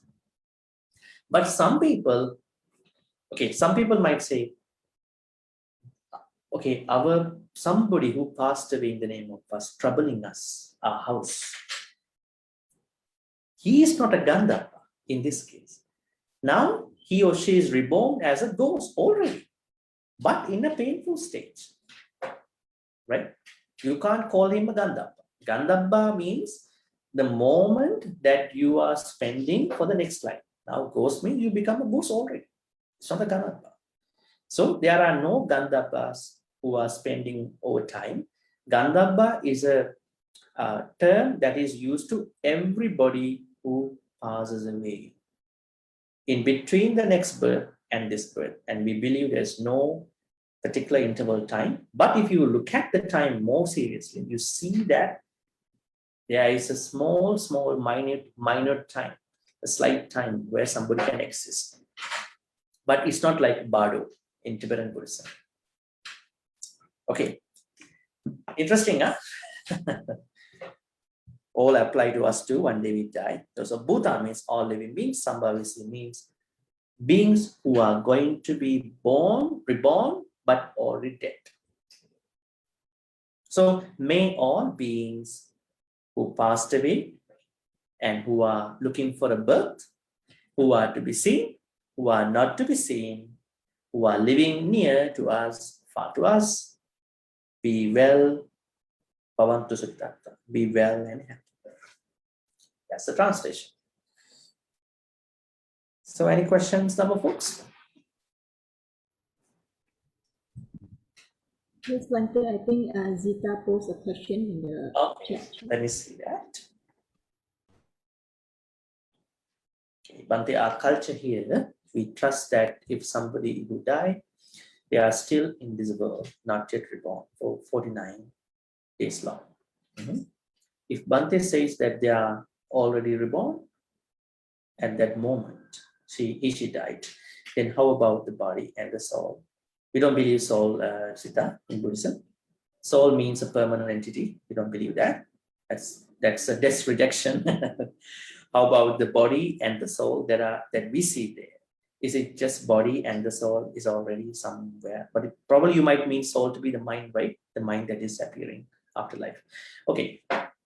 What do you mean by the culture? Is it Indonesian culture? What culture do you mean here? Yeah, I think for some Buddhists in Indonesia, we believe that this is the culture that already passed down generation to generation. So we believe on that. So respecting the cultures, we don't want to say anything to the culture because that is, kind of a system that people have been having. But I'm talking from the textual things, so I can't say something that is not in there. In the text or in mainstream Theravada Buddhism, what we say is nobody is there for 7 to 9, whatever the days. But even in Sri Lanka, even in other places, people say 7-day dana, 3 months dana, 1 year dana, 2nd, 3rd, 4th, 5, 6, 7, 8, 9, 10, and the list goes over and over. We have no specific years, months, dates are being asked in the text. But the main reason why we have numbers is to make it a day so we don't forget, right? Sometimes we know that we want to do, but we forget because we don't have a proper day for that. Actually, now there are people waiting for the 7-day dana. I remember one of the professors told us when we were studying for our undergrads about in his lecture, when his wife passed away, he did the dana while the dead body is still, being respected by the people. His argument is a Buddhist professor. His argument is that now we waiting for 7 days. What is the culture? But she needs good karma immediately. She already passed away. She needs good karma. She's waiting. You are taking the body for 7 days or whatever. you are doing it that way. I mean, so there are different things to think about. I mean, although we do it 7 days, even in these Theravada countries, but you should know the actual real mechanism, how things happen. Do you think the dead people will wait for 7 days for your good karma? They are busy people. Huh? They want to find out a place. When you lost a job, are you just, idling at home? No, you have to find a job. Even more than that, these dead, deceased people, if they have not done good karma enough, they really want good karma. So it's our responsibility to do good karmas as soon as we could. But according to our cultural mainstream situation, we cannot do that in a grand scale. We cannot ask the monk. If you go to a temple, say, Bhante, my father passed away yesterday, I want to do dana today. Really? No, 7 days.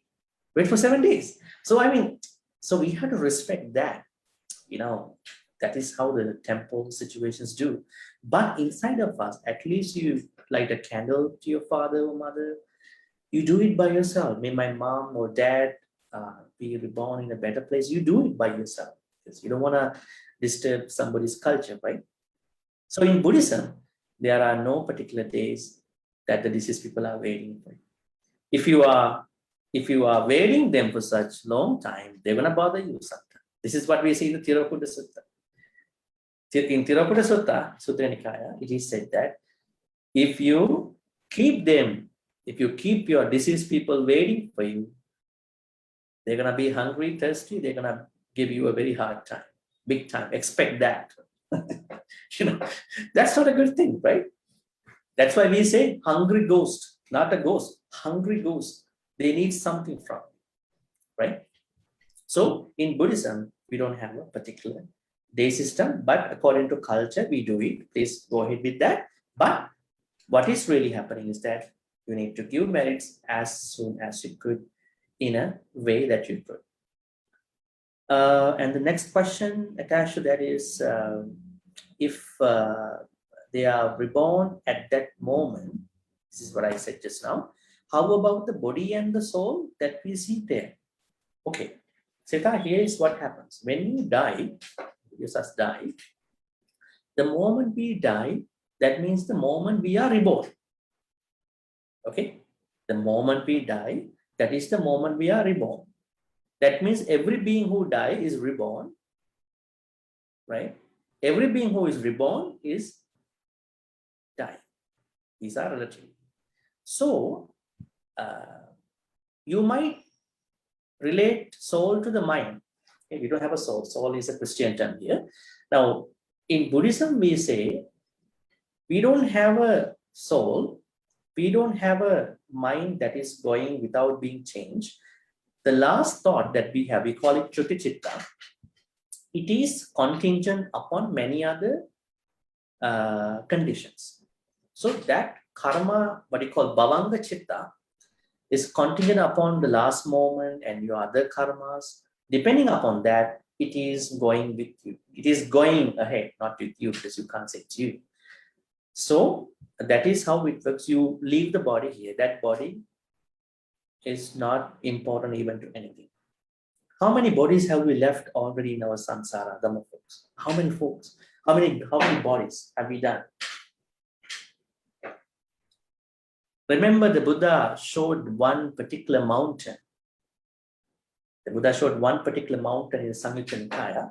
He said, if one of the beings, any of you, want to collect the skeletons that you left in the samsara, the height of the heap of the skeletons is higher than this tall mountain.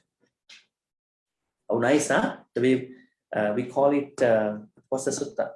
Pabbhara mountain, I guess. The Buddha says, so we have left many bodies in our samsara. Many, many bodies. So we just leave the body, and then that ever-changing Bhavanga Vijnana keeps continuing. So I think you have an answer for that. Is it just the body and soul already? No. Body you leaving, so you don't carry the body. I like the way how the Deva leave the body. When they die, the Deva, they don't leave the body. Body is also disappear. If we could do that, I think we are not doing a burden to other folks who we are leaving behind. Huh? Right. Anyways. Yeah, any more questions?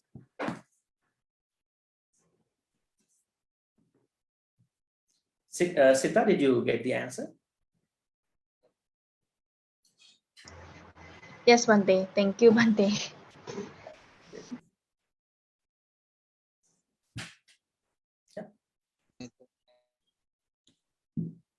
So we take a couple of minutes, probably two, 3 minutes if you have any questions. Otherwise, we can wind this up. Bhante, I would like to ask about near-death experience.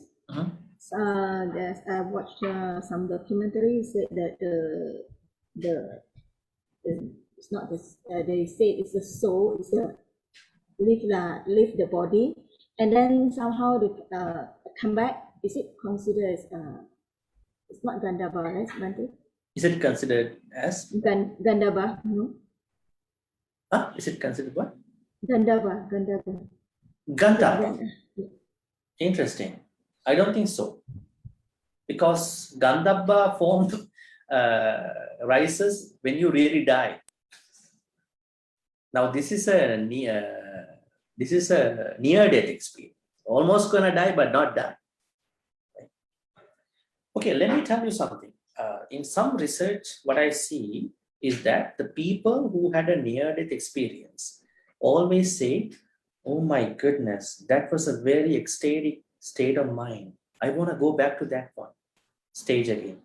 Because now, dharmically speaking, that means teaching-wise, if you look at the Dhamma, all the texts say your last moment is a very serious, very terrible point. You gotta get ready, you gotta do more good. Yes, that's true. You can't. But it looks to me in a way, whoever written all these texts, because they came from the oral tradition somebody wrote in Sri Lanka in, I guess, 2nd century, I guess. In a way where people feel very scared as an overall experience, because you don't know whether you could do it properly.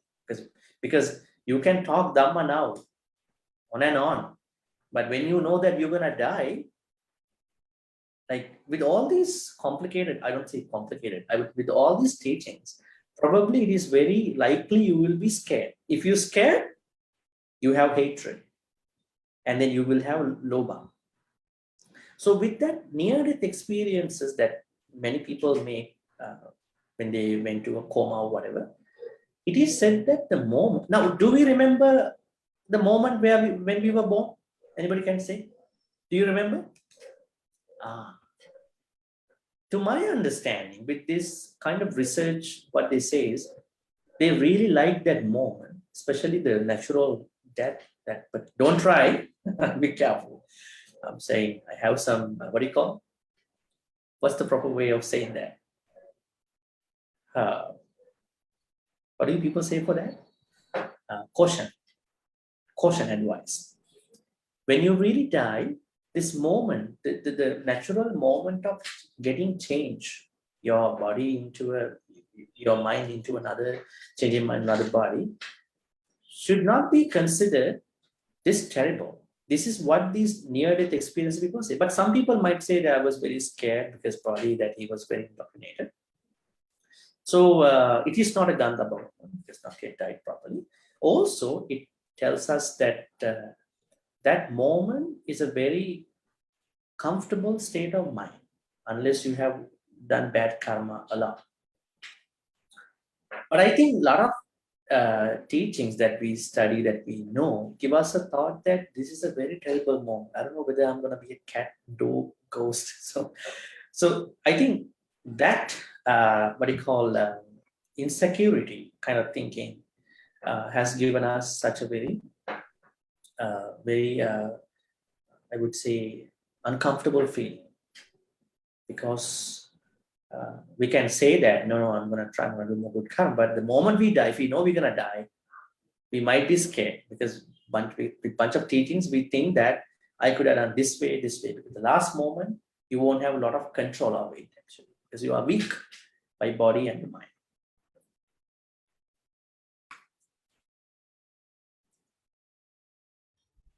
Thank you, Bhante. That's a good question too. Yeah. Any questions?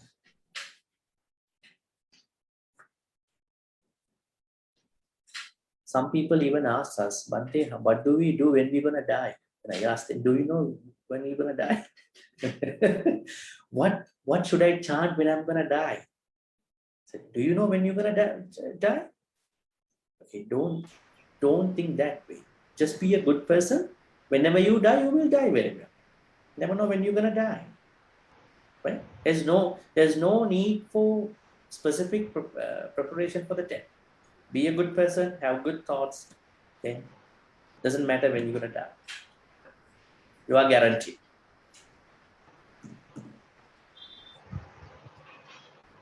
Okay, any more questions? Bhante, is it true those who practice the 5 precepts will be assured to be reborn as a human being, right? The minimum. Yeah, 5 precepts are the bare minimum for becoming a good person in this life. But yes, if you want to get a better human birth, or you can say a human birth can be a disabled person. Human birth can be a person. But if you want to become a guaranteed premium version of a human, I would say, good human being, Good life.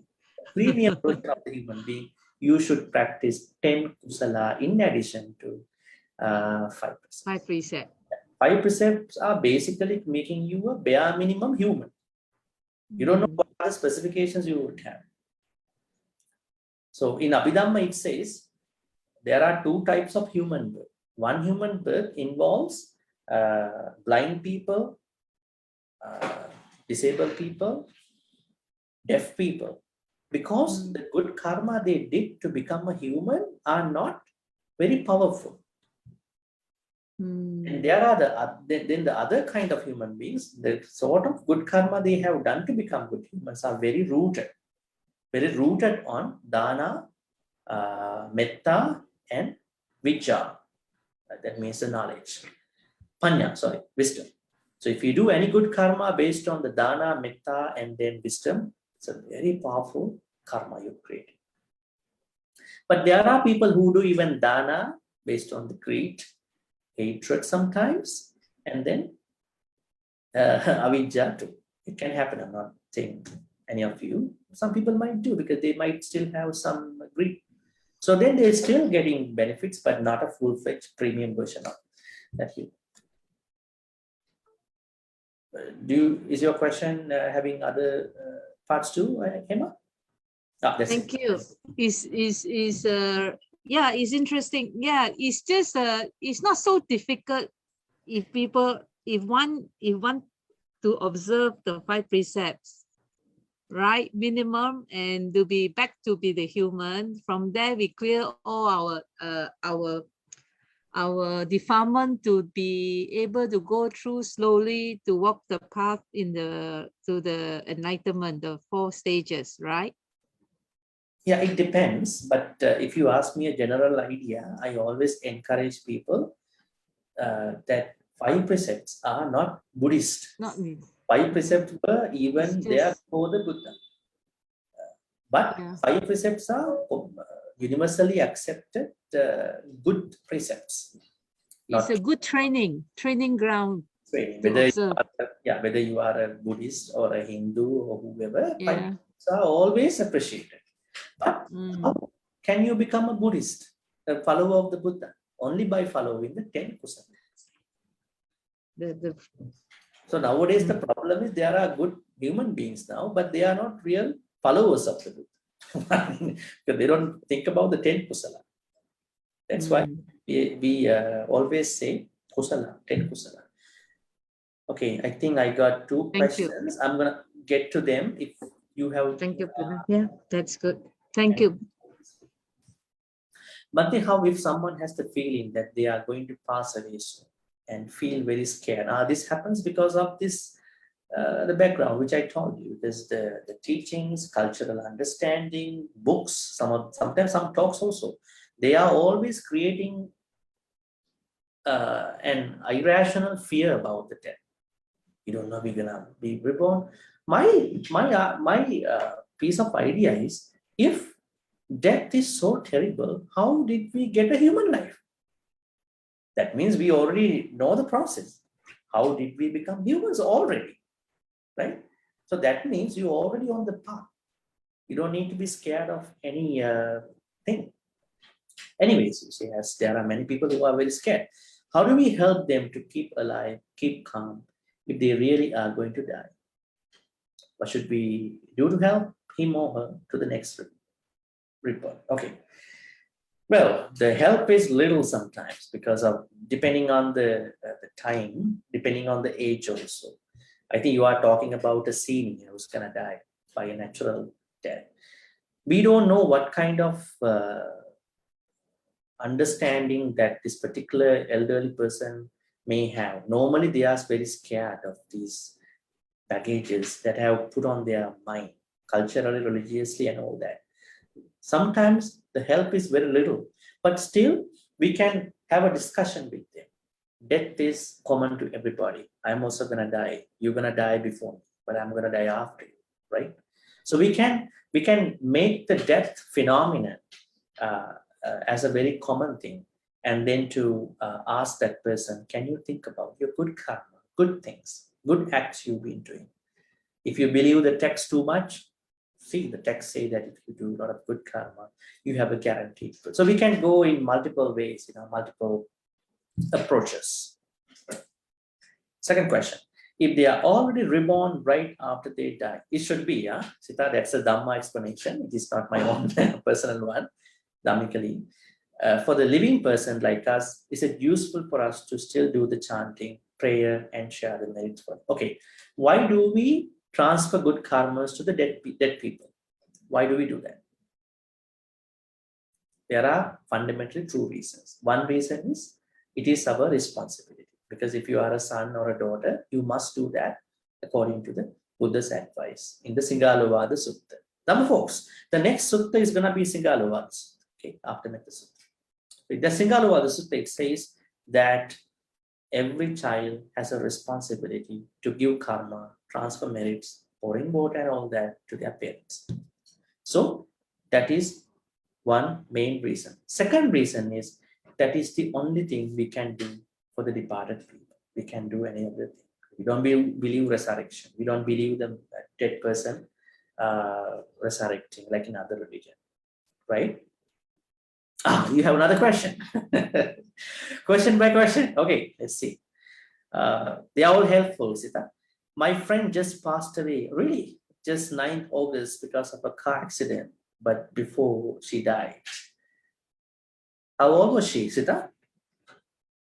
I think 1 year older than me, about 24 or 25. Okay, she suddenly visited all her close relatives. It happened too fast. I wonder how I can help her as Kalyan. Thank you, Bhante.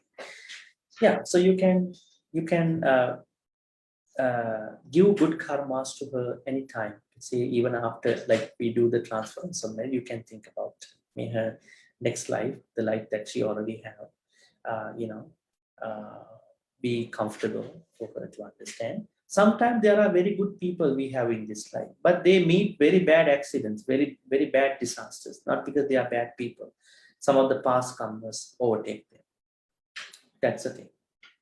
So you can continue giving good karmas to your friends.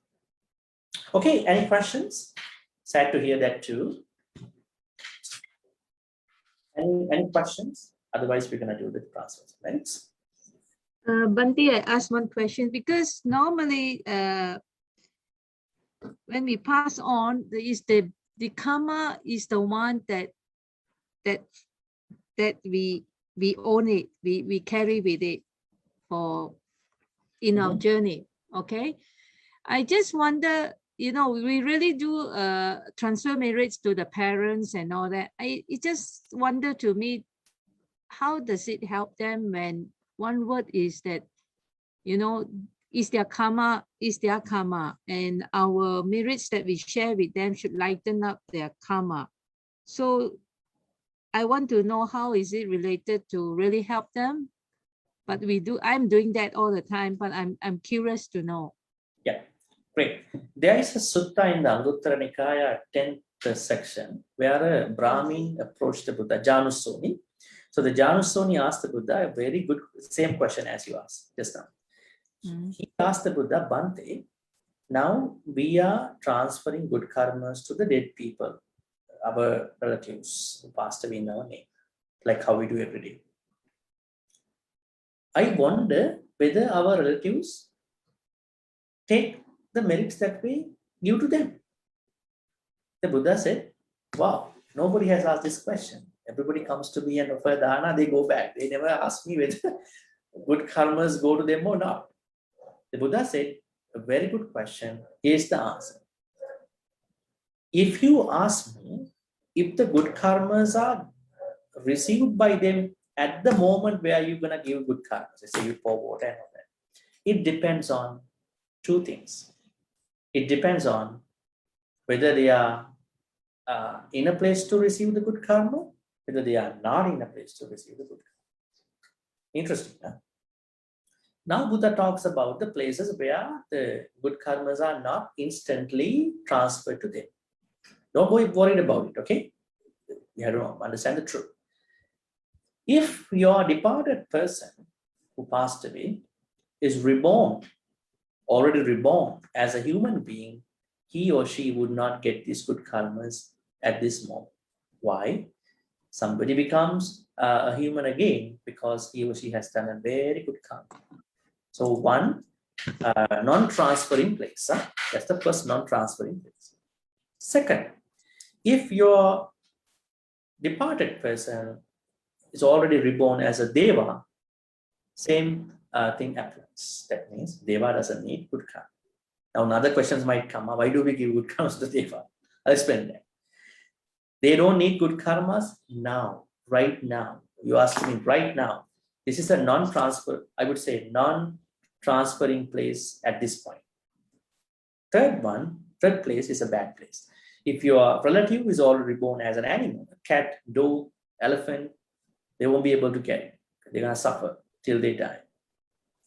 These are the three places that are non-transferable of your good karma at this moment. You expect now, may my good karmas be transferred to my at this moment, but they can't get it because they are reborn as humans, devas, and then animals. Okay. Now he was very inquisitive. Bhante, then I think these good karmas are wasting. We do a lot of good karma. Dana, big dana, asking people to come. Potluck dana sometimes. Don't worry. There is only one place that your departed person is gonna take the good karmas right away. Now at this point, that is the Peta state. We call it Paradattu Puji. Write it here.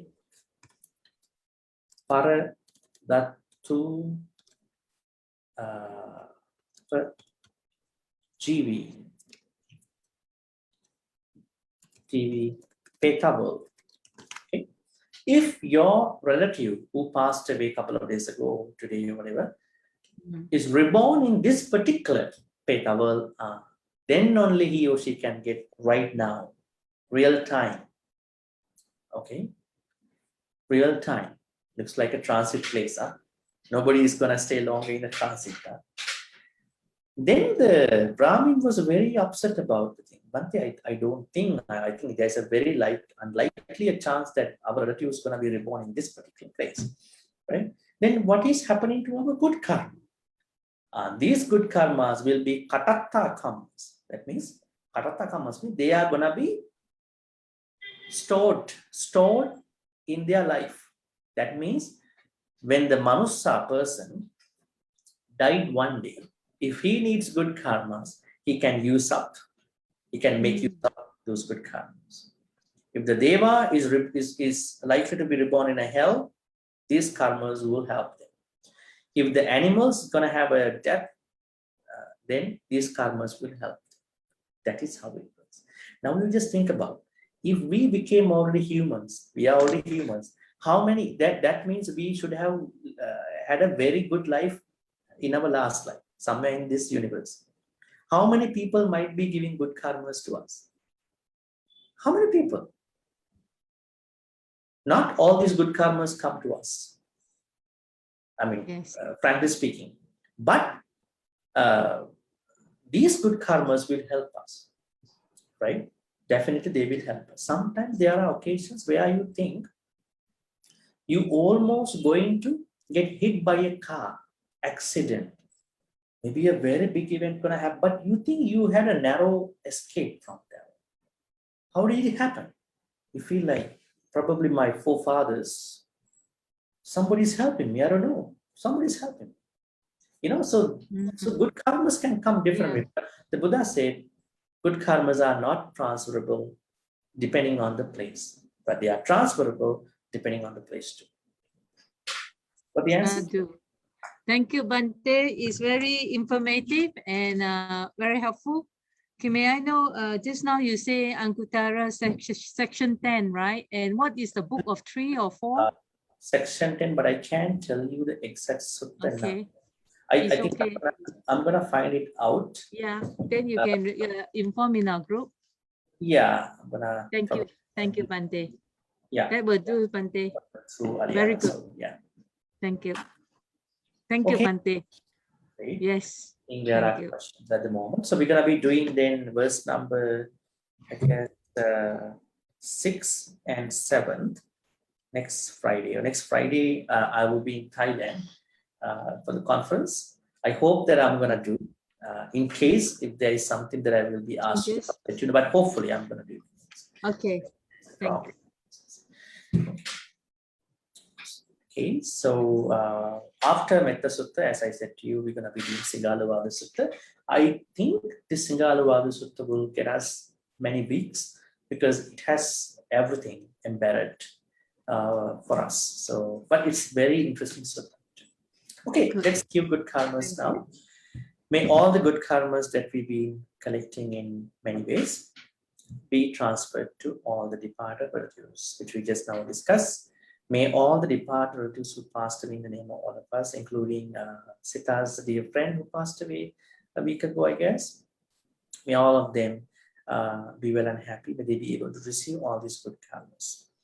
If they were reborn in a place of pain, may they be able to switch to a better place. If they are already reborn in a comfortable place, may they be able to use all these good karmas and then to practice more Dhamma and finally attain the supreme bliss of Nibbana. Sadhu, sadhu, sadhu. Let's recite the stanzas. Idammi nyati namo sukita huntu nyati. Idammi nyati namo sukita huntu nyati. Idammi nyati namo sukita huntu nyati. We're gonna share all the good karmas with the Deva, Naga, Mahitika. Now, somebody might wonder why I said Devas might not need good karmas. Actually, Devas do not need, but Devas are given merits as a custom because we want to share good karmas with everybody, not even with Deva. Deva, Bhuta, Satta, everybody, just for the sake of sharing our happiness. We as Buddhists don't just do good karmas for ourselves too. We want to share even our happiness as a mudita. So may all the good karmas we've been collecting in all these ways by discussing some stanzas of the Metta Sutta and other questions of Dhamma be shared by the Devas, Nagas and Mahitikas. May Deva, Naga, Mahitika bless and protect all of you for good health, safety, quality of life and prosperity. May the Deva, Naga, Mahitika also be well and happy. May they also attain the supreme bliss of Nibbana. Sadhu. Sadhu, sadhu. We're going to be reciting 2 modes of stanzas. Ittavatacha ammehi sambatang punya sampadang sabbe deva anumodantu sabbasang pattisiddhya. Ittavatacha ammehi sambatang punya sampadang sabbe bhuta anumodantu sabbasang pattisiddhya. Ittavatacha ammehi sampatang punya sampadang sabbe satta anumodantu sabbasang pattisiddhya. Akasattha cha bhummattha deva naga mahittika punyantang anumoditva chiram rakhantu loka samsana. Akasattha cha bhummattha deva naga mahittika punyantang anumoditva chiram rakhantu desana. Akasattha cha bhummattha deva naga mahittika punyantang anumoditva chiram rakhantu mang paranti. Before we wrap this up, finally, we want to make a wish, a greatest wish we do sometimes in our life. May all the good karmas also be helpful for all of us to keep our noble friendships, Kalyana Mitta. May we have the company of the Kalyana Mittas till we attain Nibbana. By thinking thus, we're going to recite this stanza. Imina punya kammene mami bala samagamo satang samagamo huntu yava nibbana pattiya. Finally, may all the good karmas which continues to this extent be supportive, helpful for all of us to attain the supreme bliss of Nibbana. Sadhu, sadhu, sadhu. Abhivadana silisse nichang vaddha pachayino chattaro dhamma vaddhanti ayuvanno sukhang balang Ayurarogya sampatti, sattva sampatti mevacha, ato nibbana sampatti, iminati saminchatu. By the noble power of the Buddha, Dhammasana, may all your sufferings go away, may all your sicknesses go away, may all your fears go away, may all you be safe, comfortable, and be protected. Buddha, Dhammasana. Thank you, have a good night, and we'll look forward to seeing you next Friday.